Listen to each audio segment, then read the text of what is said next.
Alright, let's see the episode for today. Delusional Parasitosis. How does that mean? 2 seconds later. Get out of my house, you rat bastard!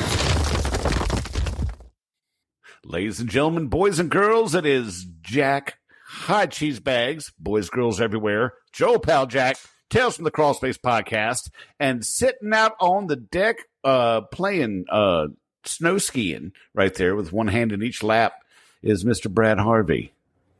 Welcome again to Stately Harvey Manor, where we have decided to go outside to do our episode tonight. It's a beautiful evening. We just had some really excellent ribeyes and Nice. had a nice dinner. And of course, with me to my left is from Missouri is the one and only Dan Bird. Dan, say hello to everybody. Hello to everybody. Hello to everybody. And we also have a charter mod squad member and helper of getting this Pest Control Humor Depot, my favorite group, off the ground, Josh Talbert. Josh, good evening. Hey, guys. Awesome. I told y'all we'd have some special guests, some super secret special guests. So, hot damn. Out there drinking the bourbon, getting a little hammered. I guess the secret's over. So we've got, tonight's episode is brought to you by Colonel E.H. Taylor, a delicious small batch bourbon, courtesy of Mr. Bird. It's bottled in bond, so it's 100 proof and aged, just under a week. And but it's a really delicious bourbon, not too sweet. It's a good guy bourbon. Was that bottle full when you started the evening? That bottle was definitely full when we started. 2 hours ago. Yeah. Oh shit! Yeah, y'all put a hurting on that one. We had cocktail hour before the steaks were done. We ate the steaks, then we had to listen to a little Pink Floyd before the show. So, but did you? It looks like you pre-drank the cocktail hour though. Oh, we totally did, man. Cocktail hour, salad, cocktail hour, steak, cocktail hour. Yeah. It's like breakfast, second breakfast, and 11sies. So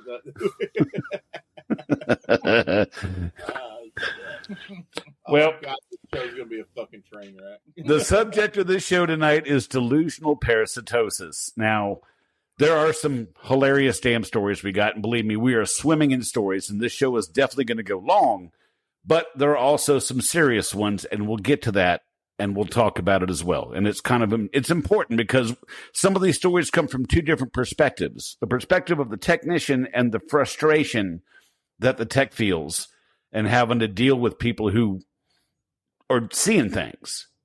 But then some of these stories kind of touch on the other side of that equation. So that's something I think we should really touch on. I'm all for making fun of people. Believe me, I'll make fun of myself or anybody else, but some things going to take a little seriousness.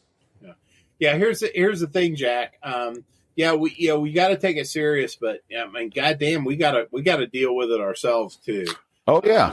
So and one of the ways that we deal with things in this thing of ours is, we is humor. I mean, yep. PCHD is a prime example of that. I hear tons of stories, tons of people calling me or reaching out to me, letting me know, hey, if it wasn't for the ability to get on here and vent and laugh and stuff like that, I don't know what I'd do. So, oh yeah. I think that tonight's topic plays a very large part in that, let's face it, these invisible bugs that we deal with, these calls, they're basically a no-win scenario. You got to come up with some shit to get yourself, not only out the door, get away from these people, but you also got to do it in a tactful and professional and safe way. Yeah. That's I think that's where tonight's focus is just to let everybody know, hey, we get it, so mm-hmm. and so we all have our stories to tell on this. And so I think tonight's a great time to do that. Well, I'll tell you, one of the stories we got is from our friend in South America, Mario. And the story he told me, he is that guy is my fucking hero. So, and you'll hear it when I get to that story, but it's awesome. It really is. I mean, that man gained so many more respect points from me with his story, and I'm looking forward to you hearing it. You want to jump right in? Yeah, sure. Go. I'll let you go first. All right. Well, our good friend in a cheese bag, Rodney Brum, up in Canada, who, by the way, retired from his professional wrestling career just last week.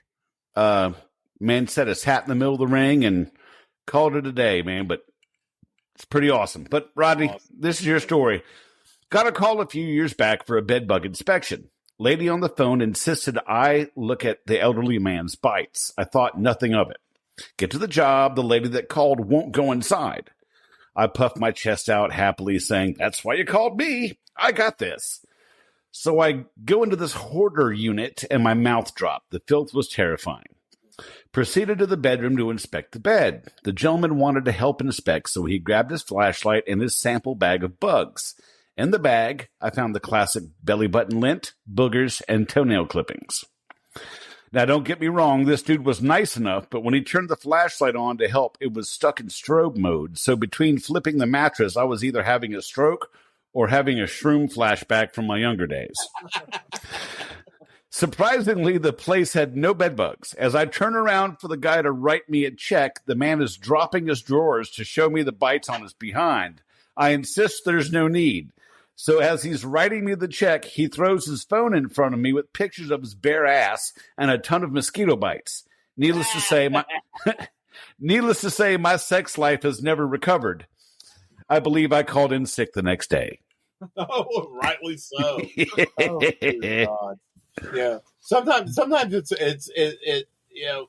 it works out a little bit better because you'll have this. Yeah, I was at this one place downtown, Indianapolis, and the lady was talking about having bugs biting her on her legs and stuff like that. And then she lifts up her little businessy skirt and shows me her thighs. She goes, "Look at these," and I'm like, "Okay, well, I would like to make a kind of determination of what you got there, but first, in order to do that, I'm going to have to numb the area." She goes, "Okay," and I go, "Num num num num num num num." I knew that was coming. Oh, hell yeah. I'm anything that's not predictable. No, that's because I would have done the same damn thing. Yeah, oh, especially her. Oh. Yep. 20 out of 10, man. Would recommend? Would recommend, yes. Okay. Oh, gosh. Yeah, and Rodney, that's an awesome story. And so we've got a ton more. Josh, he and I both dealt with this particular issue. It was in the northwestern part of Indiana, and so Josh, take it away. So while we were working at the Scarlet Letter, we had a particular apartment complex, and every week, I'm pretty sure it was a monthly service. We were called out weekly for about half of this building complaining about being infested. They couldn't tell me what it was. They could never show me anything. Inspection, pulling out fridges, pulling out stoves, under sinks, anywhere I can possibly think of. Nothing. And it finally hits me one week when I go there, and this guy is there, and he hands me a bag. And kind of like you were saying with the other gentleman, skin flakes, pet hair, just anything but a bug. And I just kind of sat there, and I'm like, what do I need to do? Like, being relatively new at that time to, the game, I'm like, I've done everything that I know to do. I've never been in that situation. That's when I had to reach out to Mr. Harvey here and say, hey, we got something going on here because they're telling me that they're turning on the lights and their whole floor is moving with bugs and there's nothing here. Come to find out later on that half of the building was infested with meth heads. They got the creepy crawlies. Yeah. Yep. Ye old meth bugs. As they got cleaner, my spraying worked better. No, of course it did. I want to add on to what Josh said. When I went to this particular apartment, the late, I think he was at a different unit, but I was at the unit that it originated from. This woman had like 11 envelopes laid out on her table, and it would have like the date, the time, an explanation of where she saw it, where she picked this up, and when she put it in the thing. And I open it up, and it'd be like a pube, or a cat booger, or just like a piece of the the Tyson chicken finger nugget, the breading part that always falls off on you. Maybe a dingleberry. A dingleberry, perhaps, but she would have like 11 or 12 different envelopes with the entire explanation of this stuff. And I'm just like, and I'm looking at her and I'm like, look, lady, it's like, you don't, this is what this is. This is what this is. This is what this is. Well, my dermatologist said, I'm like, oh, fuck. Goddamn dermatologist into it. I mean, I just had one recently, it's like, I don't know what the dermatologist diagnosed. Oh, the dermatologist has already diagnosed me. Well, it beats being a Google expert. Oh my God. No, I'm sorry. The doctors are doing us no favor when they look at something. It's like, yeah, that's a bug bite. It's like, it's not a goddamn. How do you know if it's a goddamn bug bite? You don't know. I went to a it was a Kentucky short course back in 2006, something like that. Mm-hmm. There was a speaker there, a very good, very dynamic speaker, and we were talking about the subject was bed bugs. That was the whole theme of the entire course. And right. he puts this thing on the screen. I think I've talked about this before. He goes, it was a picture of, looked like a lesion of some sort. He goes, okay, what bite is this? And people were like, oh, that's a spider bite. That's a bed bug bite. That's a mosquito bite. He pans out of this thing. It's a goddamn picture of a cheese pizza. It's like, and in all candor, it was a goddamn good looking cheese pizza too, man. Because it was like brown and crusty on the, how the cheese gets brown and the crust. Oh yeah. Mm-hmm. But it was not a goddamn bug bite, And I'd like to think that if I got close enough to it that it looked like a bite, I'd be able to smell that it was a pizza. Oh yeah. But it was pictures. So, but no, he sent this shit. This dude sent this shit to dermatologists, asking them for an opinion, and he got the gauntlet of wow bites and shit. Yeah, and that was just yeah. So I don't diagnose bites. First when somebody first shows me a bump on their thigh or a welt on their left tit or whatever, I'm just like, look, I'm not a doctor. I'm here to inspect. If I find bugs, let's talk. Let's do something about it, and we'll take care of it. But I'm not going to diagnose your bites. Well, I'm not a gynecologist, but I'll take a look. Cheers. Right. I got to tell you the Mario one. I really do. I have to break that one out. I'm so fucking excited for the story. Where is it? God damn it. I have it here somewhere. Well, shit.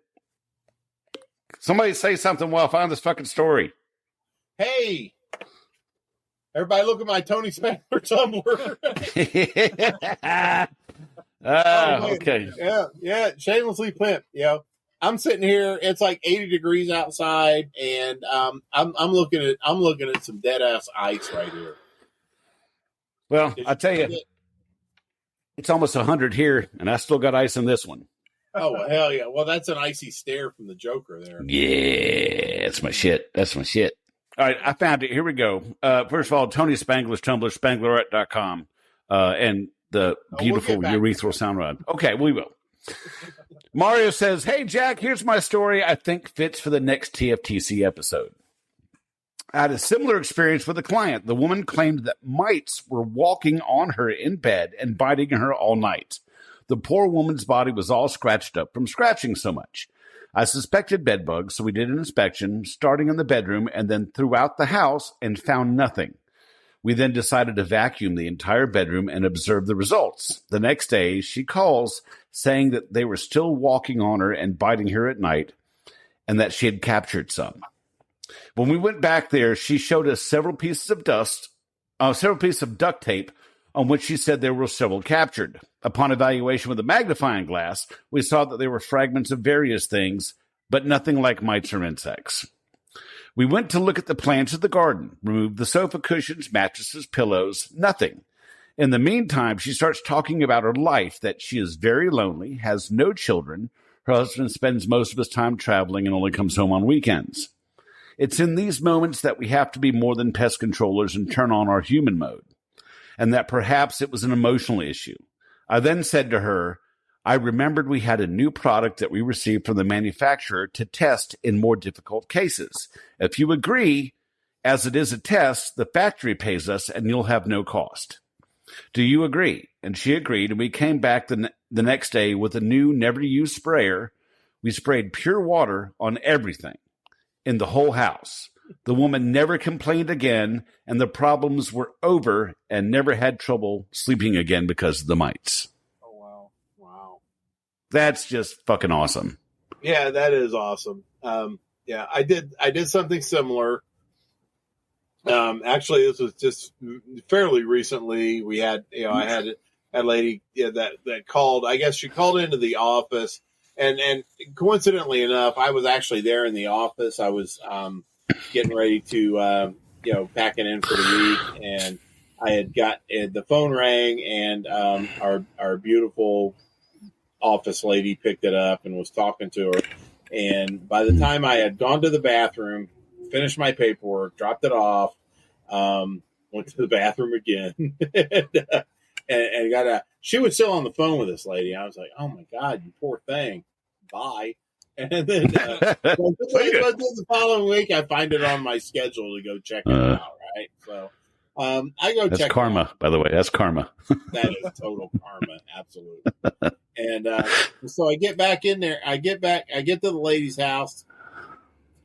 Really nice lady. The house is extremely, fastidiously clean. And the whole time she's, it's like, well, the dermatologist told me I had bug bites. My brother's having. I took that sofa apart, and it was just a sofa.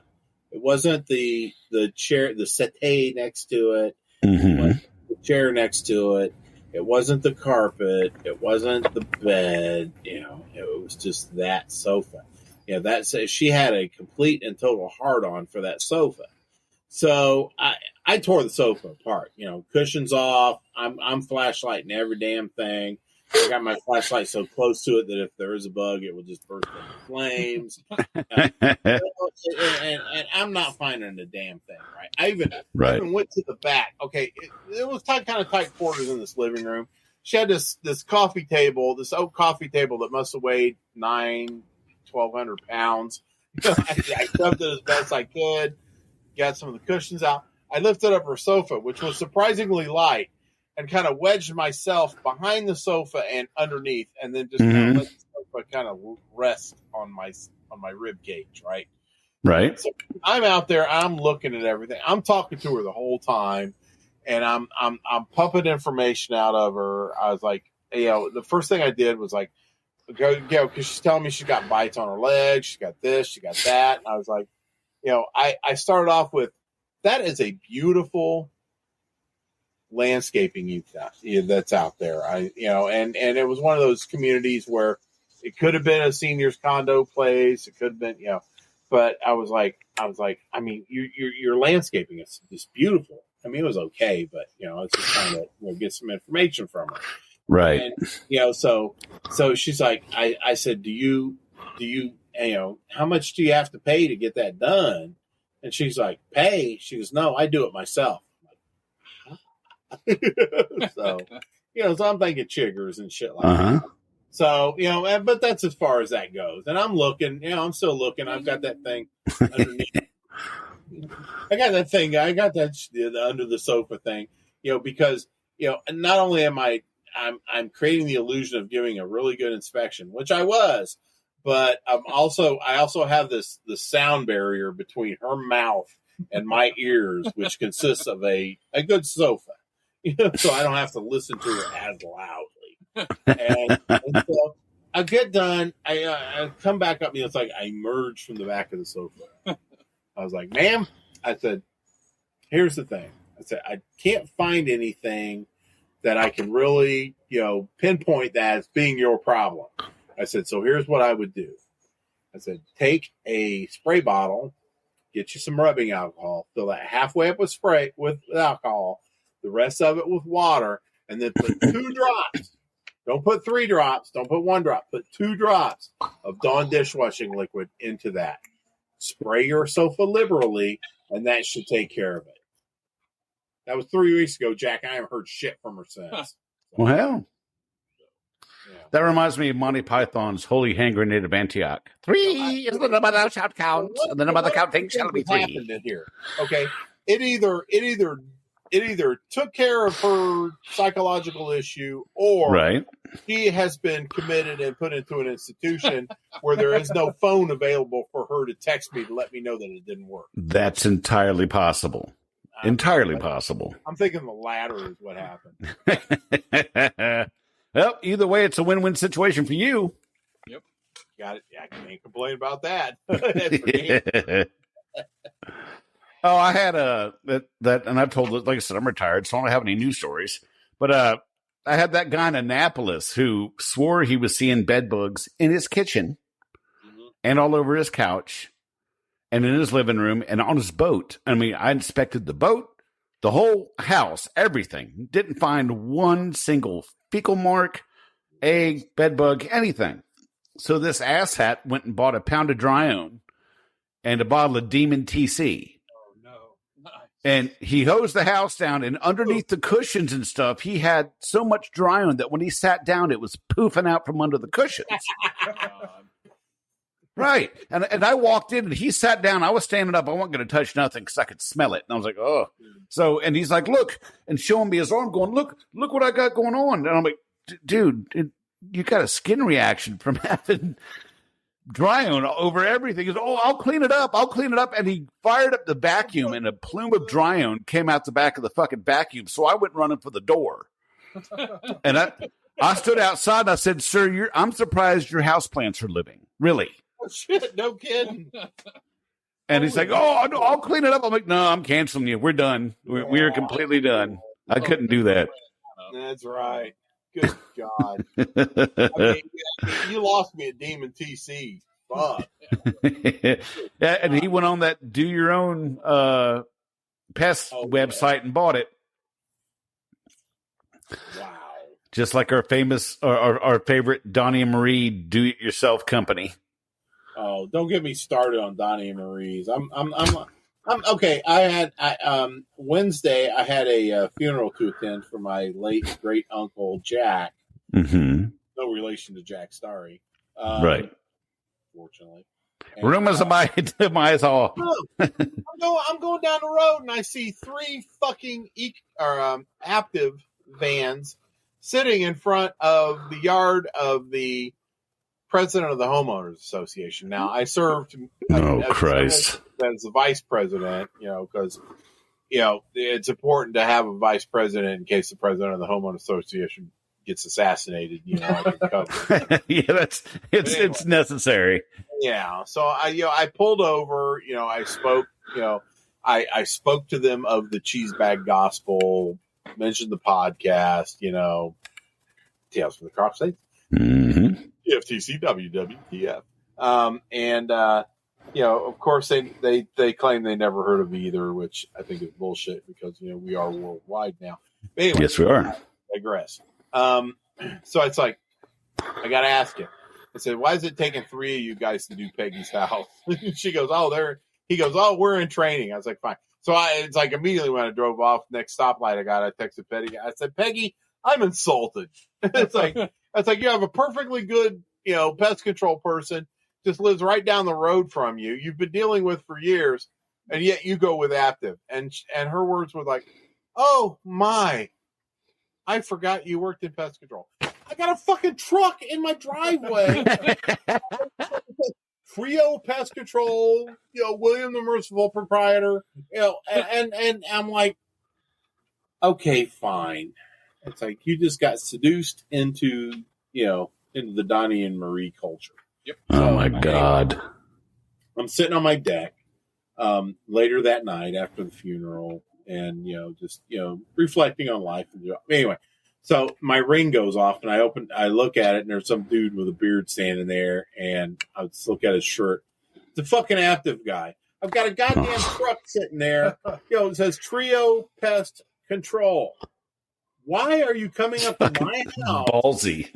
Oh, ballsy as fuck. Yep. No, I don't know if ballsy or fucking ignorant, but yeah it's like, look. And deadly combination. Yeah, so I answered him. I said, something I can help you with?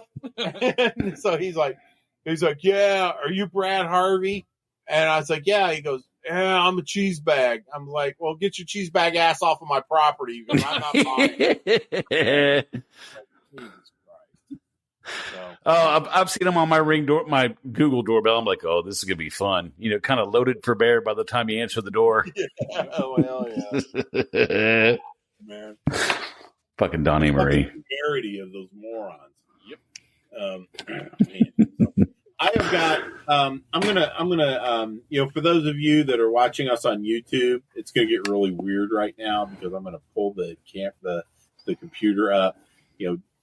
Dan and Josh insisted on having their faces on the display. No, so we had to we didn't. Who the fuck liar? You're the one that pulled it over the edge of the table.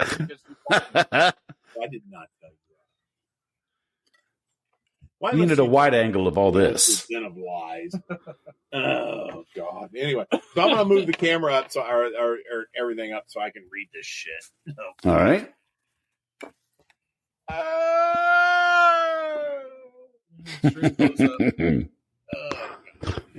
So You can anyway, bring your dog out. So yeah. To reiterate, this was full when Dan got here. So.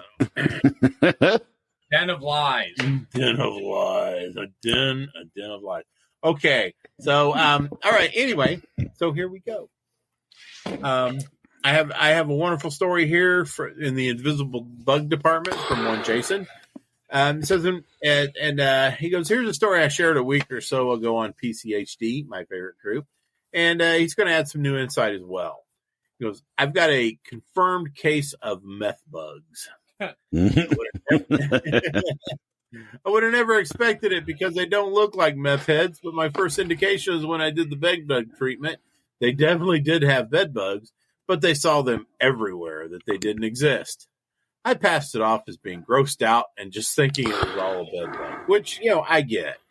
I feel the same way after a treatment, usually. Fast forward to today. The lady calls me and she's losing her mind. Her husband has apparently got worm-like bugs that are embedded in his skin. I know. She is crying and screaming and trying to tell me it's a long worm, but that it's also a bed bug. Oh, wow.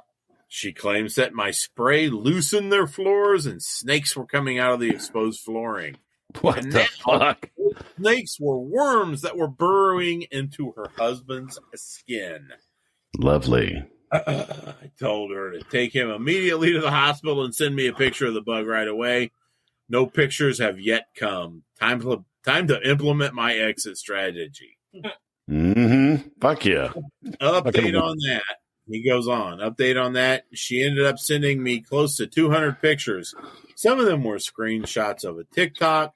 Most of them were flooring that they had ripped up in their house.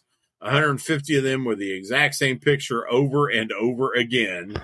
She called back using the hospital phone, otherwise I would have ignored it, and asked if I got them. I explained that they didn't show any bugs. That upset her a bit, and she said she will keep sending more. I said, 200 is enough. Don't worry about sending more. She didn't listen. She sent more. It's been almost 2 weeks now with no contact. She still owes me a little bit of money, but I don't even care. I just write that off. I would totally write that. That is money well lost. And that's what it cost for me to get the fuck rid of you. Oh, Money well spent. Get over here. I had to move the camera up a little bit. So there's Dan and there's Josh over there. So Everybody getting a little armpit whiff. Everybody getting a little whiff of the armpit.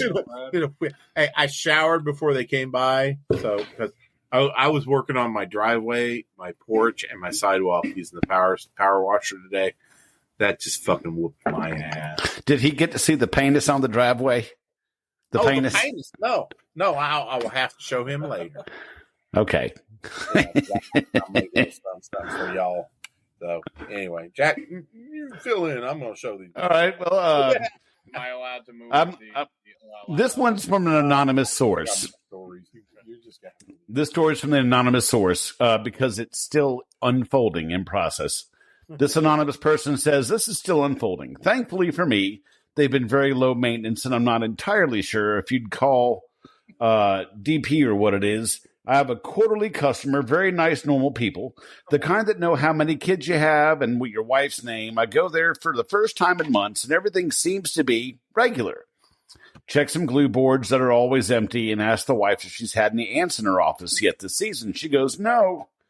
But something's been biting me. I was hoping you could take a look. You know, pornos start that way.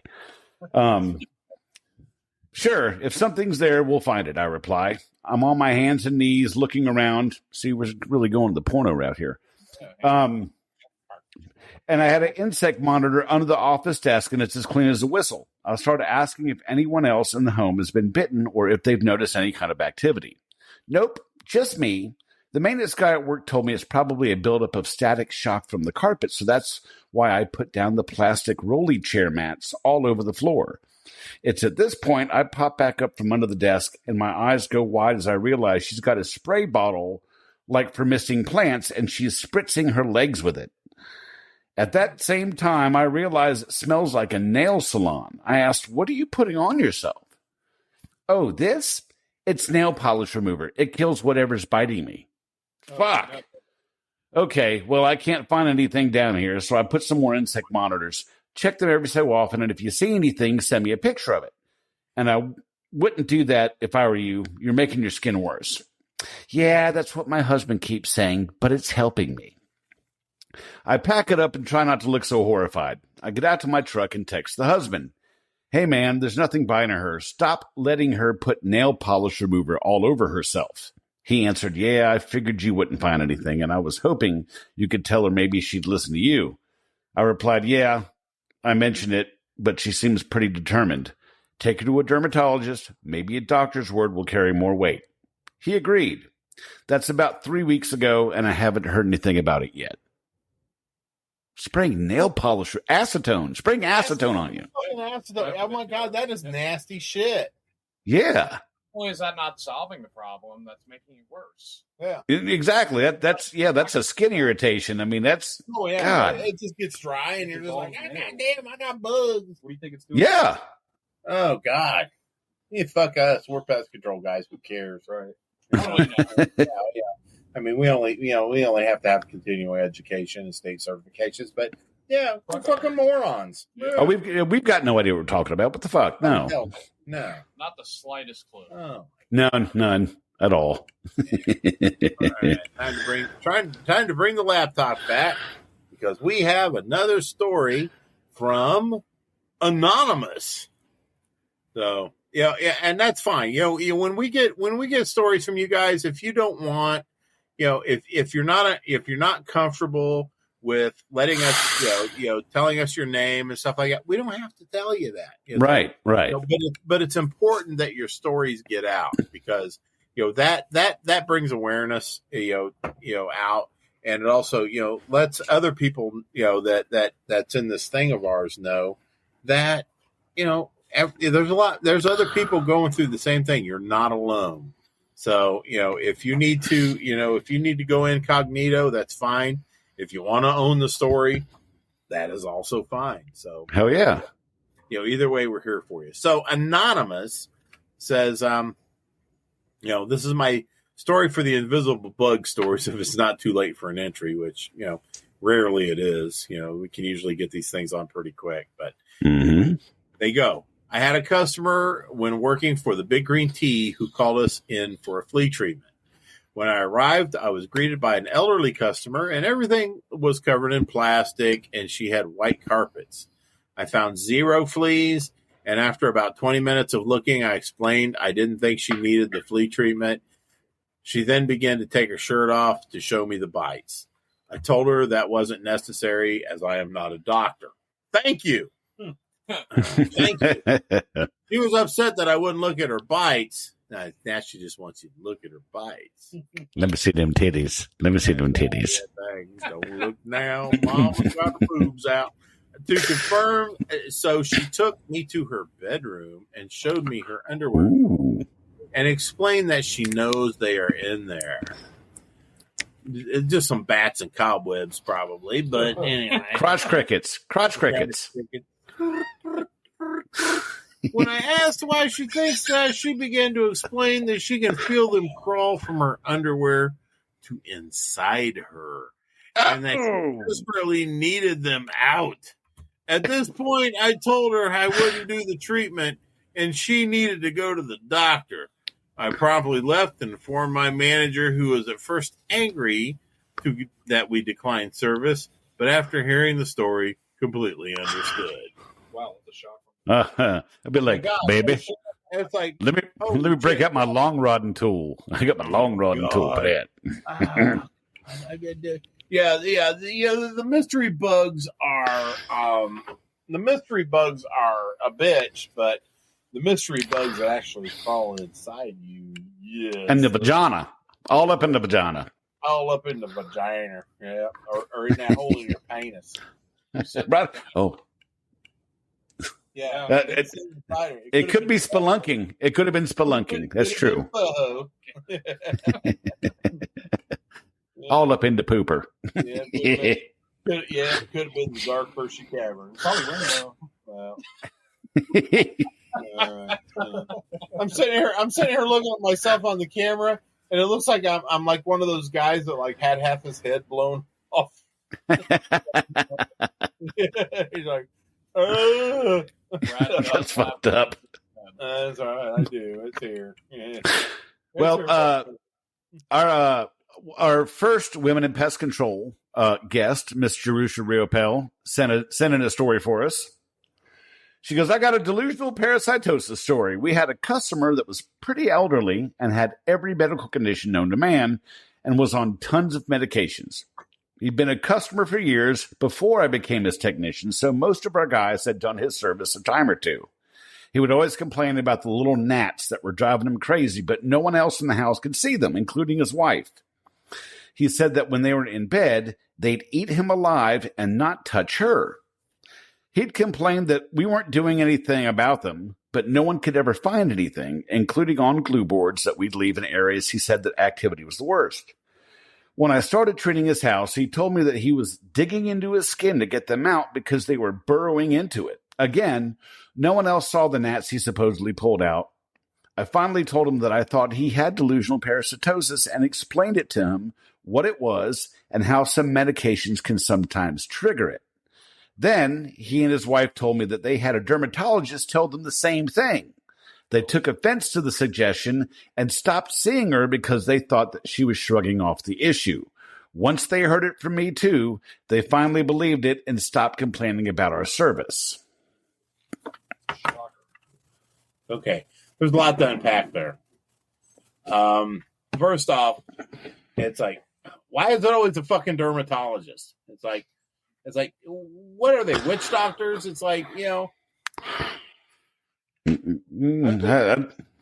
I had something growing on my fucking skin, I guess I would see a skin. I don't know. I get it, but I feel like half the time the dermatologists are just trying to get these fucking people out of their office. Yeah, and it's like, okay, yeah, that's a bug bite. Oh yeah, you got something burrowing into you. I had people that they were talking about shit burrowing into. Oh look, there's one now. And then they'd sit there and start to gouge until they finally dug blood out of their arm. And right. It's a bug. No, it's your goddamn fingernail is what it is. It's your psychosis. Yeah. Oh, look, it's your psychosis. Yep. Absolutely. So I got on one of our social media accounts, someone who's called Mayor of Friendfield sent in a story. Got an emergency call from our secretary one day to go out to a new customer who claims to have little bugs all over the house. She said that she has tried 2 different companies and they failed to eliminate the problem. I dropped what I was doing and went straight out there because we all know that when a customer uses the word emergency, the price instantly goes up and daddy wants another boat.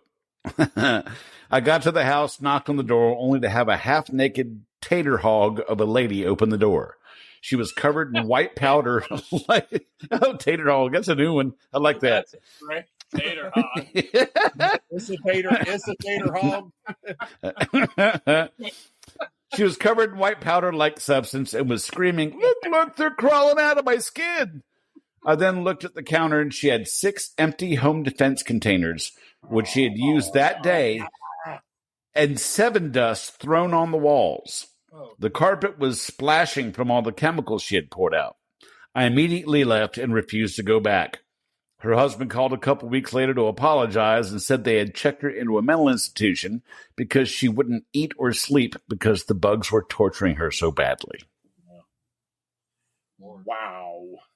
Yeah, that's just all kinds of... One of those feel-bad stories. Yeah, exactly. Yikes. Yeah, I hope that person gets the help they need because, good Lord. Definitely. Yeah, and if I'm not mistaken, we're going to crawl across that. We're going to crawl across that here later on in the show. But anyway, I want to go to one of mine that I got from our good buddies at the depot, and that's not it. That's a proposal I'm waiting on an answer for. Go ahead. Oh man, yeah, that would be a good one too. But anyway, so our old friend. This time, leave my name out of it. Anyway. Good start. Okay. Yeah, that went over well. Okay. Anyway, here's the story. I work for a Donnie and Marie company that rhymes with "ite." And a year ago, we had a really bad case of DP. I'm assuming it's delusional parasitosis and not double penetration. Yeah, because, is that really bad? Okay. I did my due diligence with the inspection, leaving monitor and glue boards where she said she had hot spots. She gave me 2 garbage bags full of her vacuuming over the course of 2 weeks. Myself and an entomologist combed over every last bit of the trash, black lighting, and magnifying equipment. He then went to the house to observe her picking at her skin, making welts and scabs that she blamed on the bugs. We both agreed that it was clearly delusional parasitosis. So per moral standing, I canceled her account. No cancellation fee, nothing. Explained to her the situation, though it's never a good conversation, and explained why we were dropping her. I don't feel right taking advantage of someone with a serious illness like that. To me, it's the same thing as building a wheelchair ramp and then charging the wheelchair-bound people to use it. Fast forward to this morning. Several messages from the sales department to reinstate her as a customer. I know this account very well, and so I send back what the issues were and why we canceled her in the past. I refuse to reinstate. Then I got some extremely hostile messages from the sales manager demanding she is reinstated and treated today. In the hierarchy, I am below him, so I lost my say in the matter. But what happened to integrity? These companies have a moral high ground with their religion. Okay, I know where we're at now. But it goes out the window for a few bucks. This woman has gone through several pest control companies, all of them dropping her because of the same issues that I did. Now she's back, and I'm being forced to pick it up. My time here is short, but I'm still extremely disappointed and upset, and partly at myself, even though I know it's not me taking advantage of her. Moral of the story, don't trust corporations and big companies. They sold their souls long ago. Amen. Well, that's true. I can't argue that. Absolutely, you cannot. And I feel... I'm sorry, Dan. Hey, What's that? you should do the right thing. Yeah. In your ground. Yep. Agreed. I can speak for Anonymous, and he is definitely doing the right thing. Not saying that he's not. I'm saying that he should. There's that conflict of Lay it on the line. Oh, I've pissed off the hierarchy for Donnie Marie as a branch manager many times about not taking jobs and turning down stuff like that. And they got as pissed as they want. I'm like, that's fine. You know, I'm telling you how it's going to go from my office. So if you want to send someone down here to do it for me, great. Send them. They never did. Didn't have balls for it. Yeah. Fuck them. Yep. Fucking Donnie Marie. Oh, the Nordquists gave us 2 stories. Oh, God. I love those too. Yep. Number 1, tenant did actually have carpet beetles. They weren't found by previous pest companies, but we found them. Treated, follow-up, gone. She calls into the property management saying she still has them. In straight confusion, Brandon goes and checks. No bugs. Lint. Lint on traps. Lint in bags. Lint in her vacuum. She says she can feel them on her feet when she walks on her carpet. Has nothing to do with the fact that she's diabetic with neuropathy in her feet. We let the property management know and showed pics of the bugs. Haven't heard from her since, and the property has an every other month service. I tell you, diabetic neuropathy, that'll make you feel like you got shit crawling on your feet. Hell yeah. Yeah. It's like, my wife had to deal with it for a while. I'm sorry. My beautiful bride had to deal with it for a while. And, but they got the treatment and everything dialed in. So right now she's all good. Awesome. But yeah, I hear that a lot. You feel like you got something going on, and it's not bugs, but they still they come to us. Mm-hmm. And as the pest control company, we got to do something. When it gets to the point where it's over and over and over again, that's the problem. Because right. Then you're just wasting time. No, that's true. We had one customer when I was at the Scarlet Letter, and this was it's a Tinder story. So put your Tinder hat on. Mm. It's a touching. It's one of those stories that tugs at my heartstrings. This lady, Miss Violet, we'll call her, would call us every year, wanting us to check her house out because she's got these little bugs everywhere. And every year I would send a salesman out to, there was a year or two that I took care of it, to go out, and she would always have baggies, and they would always be full of lint or food crumbs or cat boogers or anything like that. And she, we would sit down and we would talk to the lady, just to have a little bit of a social time with her. And, that would be that. Next year, we do the same thing. And so, about 3 salesmen later, we just kept doing it. And then one year, we didn't hear from her. And I didn't think anything about it because she usually reached out to us in season. And, we'd send somebody out to Miss Violet's house just to check on her and make sure, right. Look at her cat pube baggie and stuff like that and be done with it. Well, this year we did, I didn't hear anything from her, but excuse me. So I Googled her name and found out that she passed away. Oh, man. And I've come to find out that the fact, some of the stuff that she told us about her life situation was true, that, her kids never came to visit her, her grandkids. I mean, she outlived her kids. The woman was 106 when she passed away. Wow. Last time we saw her, she was 105, but we didn't know anything about that. Right, right. We knew that was a lady that seemed to be lonely. I had absolutely no qualms, and neither did. And this is the one thing about the Scarlet Letter that I always respected, was the fact that I didn't get any shit blown at me about sending somebody out to check on Miss Violet. Right. And So some of those, some of these mystery bugs and stuff like that, I'm good with, because it gives us a chance to actually check on some people that people ain't, their family and stuff are dropping the ball and don't check on them. So Right. I don't mind. It's the other ones that fucking piss me off. No, for sure. Oh, the Nords continue. Ooh. Second story. We will call her Seven. That's what we've always called her between us and the site managers.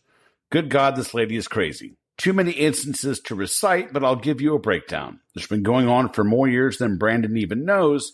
Everyone knows about it, her family included, but she won't listen to anyone. She is absolutely sure rodents, mainly rats, are running around her house and destroying anything. Anytime she finds droppings, she always cleans them up before anyone can see them. She has cussed Brandon out because he has perfectly logical explanation for everything she was showing. She apparently also has a raccoon, possums, and other such vermin sleeping in her bed with her. Ooh. In her bed with In her bed. Yeah, that's. Now I got to roll something back to what you were saying, Brad. Oh, yeah. You meant Max sleeps with us, but he's not a raccoon. no, that's true. That's true. No, nor is he an opossum. An opossum. Opossum. Now, Brad, earlier you mentioned cat pubes. Now, cats are covered in fur. Where do the pubes stop and the rest of the fur begins? I'm really confused. The shorter answer is they don't. So it's just all pube? I don't care if it's on the back of its neck. It's a fucking pube. It's a cat pube. Okay, so cats are all pube. So every time you stroke a cat, you're rubbing on its pubes, no matter where you're rubbing. Okay, I'm good. I'm square now. I'm good. Where you're going to the back and all of a sudden, whoa, there's their asses up. They're enjoying it. The thing I like about cats is they don't break out the red rocket when they get all excited. Oh yeah, I hear it's got barbs on it. That lipstick on it. They break out the lipstick. It's got barbs on it. I don't know, man.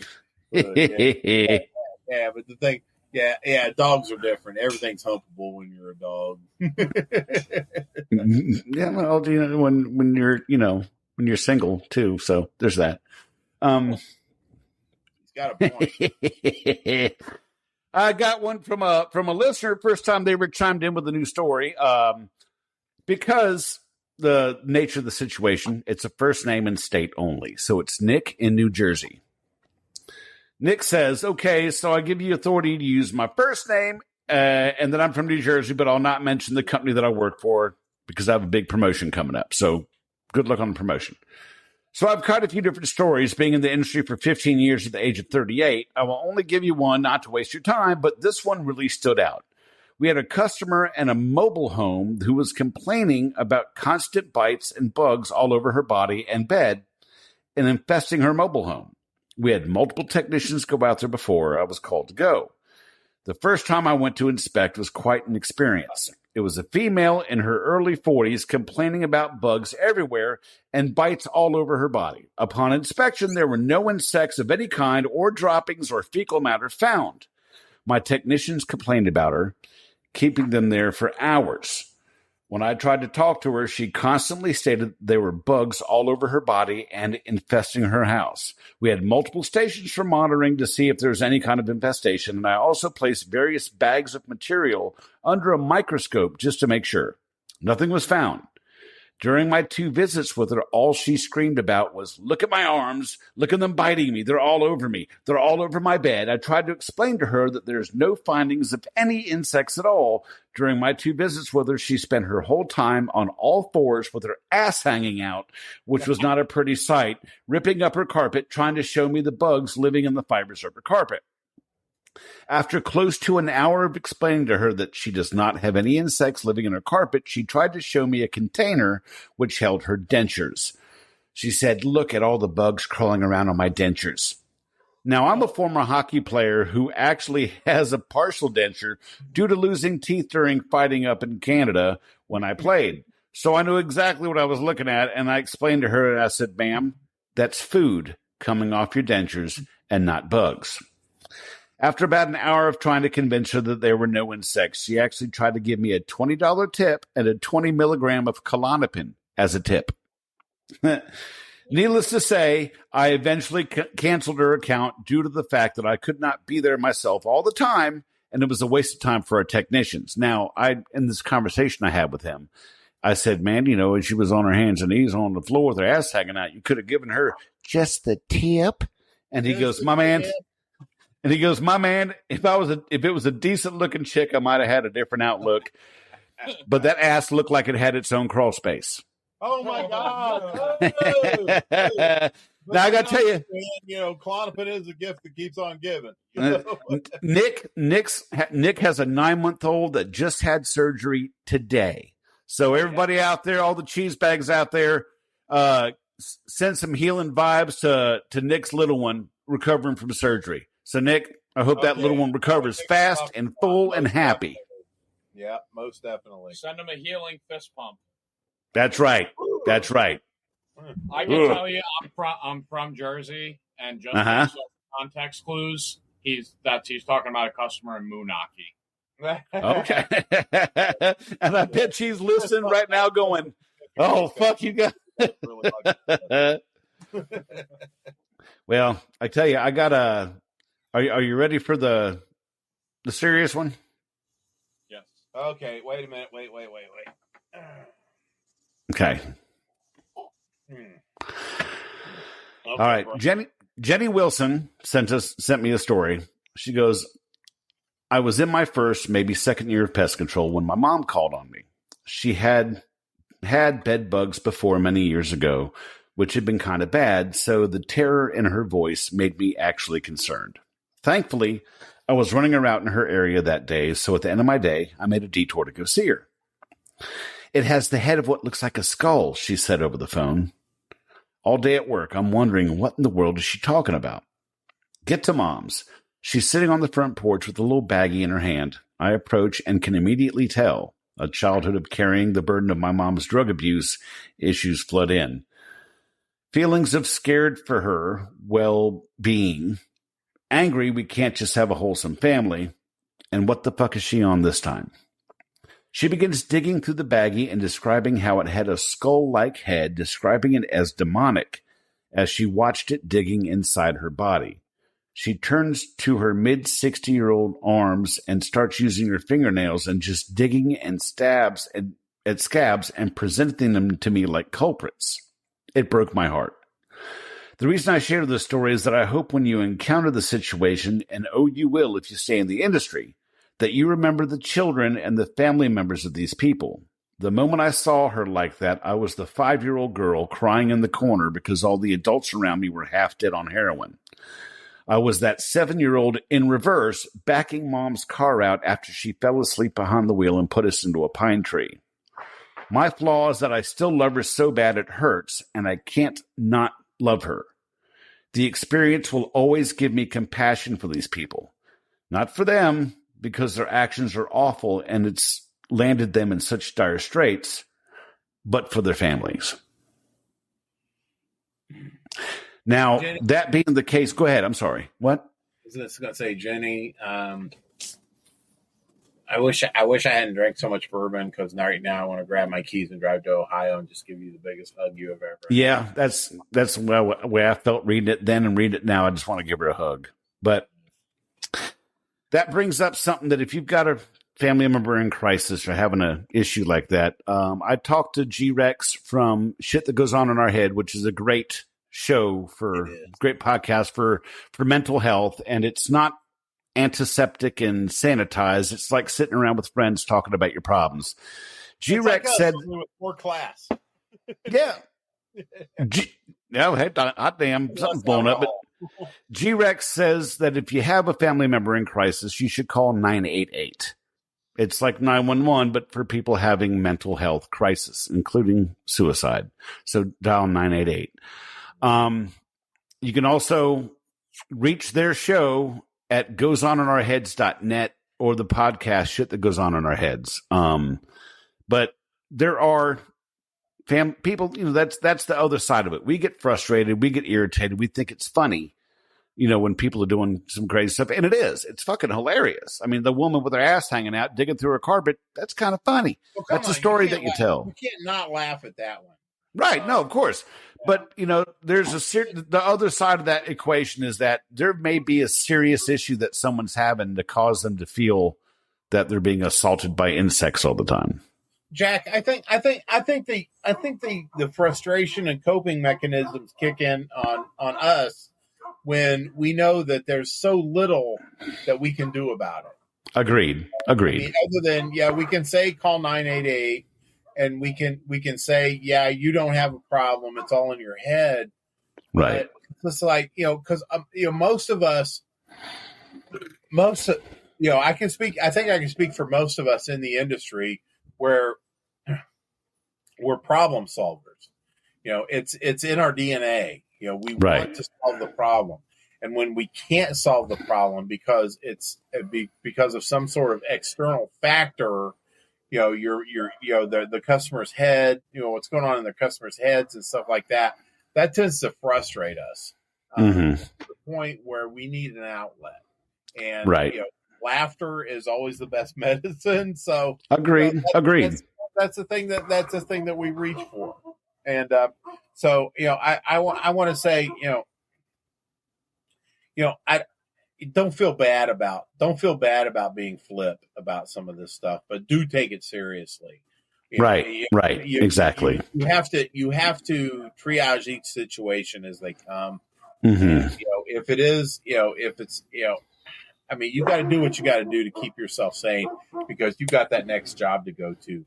You got that next day to deal with. You've got those bills at home that you have to deal with. You have that, right. You have your own problems with your families and kids and stuff like that. All this stuff comes in on you. But for God's sake, if you need to laugh at it, laugh at it. But, no, for sure. Take it seriously, especially, like in a situation with Jenny, as Jenny. Jenny sees herself in the situations, and I get that. Right. There's been many situations where I've seen myself in that. It wasn't the invisible bug situation, but we get that, and we just need to just make sure that we get do what we got to do to get through it. Right. I don't know if that makes sense or not. No, it does. Completely makes sense. It's just, that it is a coping mechanism. And I think that's one of the things we talked about when you and I were guests on Shit That Goes On in Our Heads, is that was our coping mechanism. Humor was how we dealt with a lot of this stuff. By the way, we are scheduled to be on there again. Yes, we are. So sometime in October, isn't it? Yes, we are. Sometime in October, right? Fall. One of the season's going to be slowing down for us, and content's going to be hard to come by. So check us out over there. We'll let you know. Yeah, I'm tapped out for stories. That's all mine. T-Rex and Dirty Skittles are probably one of the it's one of the best podcasts when it comes to dealing with what's going on in your head. Agreed. Because they cast such a wide net on mental health, the wellness between your ears and everything. And, every week it's, every episode is a different direction. And when you take it all and put it all together, it's some healthy shit. And, it's not just some healthy shit. It's some really good shit. They're approachable. They're funny, and they like us, which is really important. yeah, that's definitely a bonus. Yeah. I'm going to link their show in the show notes tonight when I get the show uploaded. I'm going to put a link to their website and everything on the show notes tonight. Yeah. I want to give a shout out to. It's going to be a general shout out, but it's to all the cheese bags that get with us and talk to us, and let us know that they're listening. They wish us well, and it's just, I got a couple of them today, or over the last couple of days. Cheesebag's just checking in on us. Say, hey, just want to let you know, have a good 4th. We listen to your podcast and everything. That stuff gets us rock hard. So, oh yeah, it does. I love it. And I don't want to let another episode go by with letting you know how much we appreciate hearing from you guys, and definitely, and how how much we appreciate you listening, and I hope that I just hope that we bring a little something into y'all's days, and when you do listen to us, and most definitely. No, I live for that shit when I get those messages about how the show's helped them out or got them through a hard day, or they're excited for the next episode. Yeah. So, Dan, do you have a story? I have to. We ended on. I'm not gonna do well, a funny. I'm not doing a funny story after Jenny's story. The time was before that. Jack. No, come on, man. Okay, no. Jack says, yeah, go for it. No, I'm not going to. God damn it. What the hell? Thumbs up? No. The time to do it was before. If Jenny was here, what she'd say? She'd smack you in the back of the fucking head first. That's the story to end all stories. The actual real world aspect of it, that's more important than a funny, some lady having so much ivermectin in her house that it's a slip and slide when you walk in because her body's covered in it. See, now you got it, Tyler. No. You got it. You got literally the gist of the story. So I'm not trampling on Jenny's more heartfelt, more serious aspect. Now, all respect, Jenny, why would we want to end on a bummer note? Because we already did all the extra stuff.